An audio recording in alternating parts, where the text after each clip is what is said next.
माँ दुर्गा को सर्वप्रथम शैलपुत्री के रूप में पूजा जाता है। हिमालय के वहाँ पुत्री के रूप में जन्म लेने के कारण इनका नामकरण हुआ और शैलपुत्री इनका वाहन वृषभ है, इसीलिए यह देवी वृषभारूढ़ा के नाम से भी जानी जाती है। इस देवी के दाएं हाथ में त्रिशूल धारण कर रखा है और बाएं हाथ में कमल सुशोभित है। यह देवी सर्वप्रथम दुर्गा है। यही सती के नाम से भी जानी जाती है। इनकी एक मार्मिक कहानी है। एक बार जब प्रजापति ने यज्ञ किया तो इनमें सारे देवताओं को निमंत्रित किया, भगवान शंकर को नहीं किया। सती यज्ञ में जाने के लिए विकल हो उठी। शंकर जी ने कहा कि सारे देवताओं को निमंत्रित किया है, उन्हें नहीं, ऐसे में वे वहाँ जाना उचित नहीं है। सत्रह देखकर शंकर जी ने उन्हें यज्ञ में जाने की अनुमति दे दी।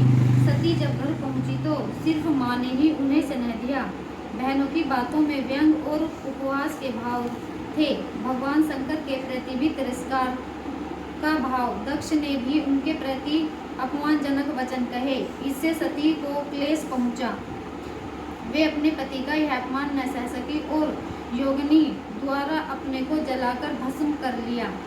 इस दारुण दुख से व्यथित होकर शंकर भगवान ने उस यज्ञ का विध्वंस कर दिया।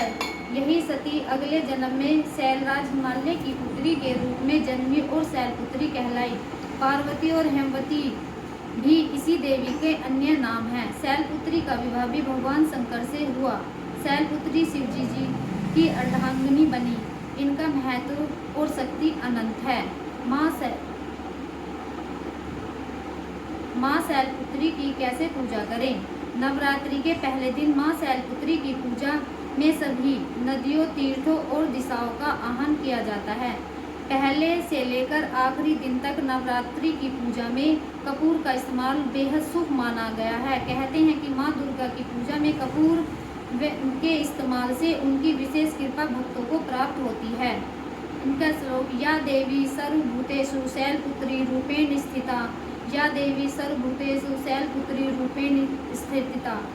माँ शैलपुत्री को क्या भोग लगाएं? मान्यता है कि माँ शैलपुत्री को सफ़ेद वस्तुएं प्रिय हैं, इसलिए नवरात्रि के पहले दिन माँ दुर्गा के शैलपुत्री स्वरूप को सफ़ेद मिष्ठान का भोग लगाया जाता है। इनके साथ ही इन्हें श्वेत पुष्प अर्पित करना भी बेहद शुभ माना जाता है।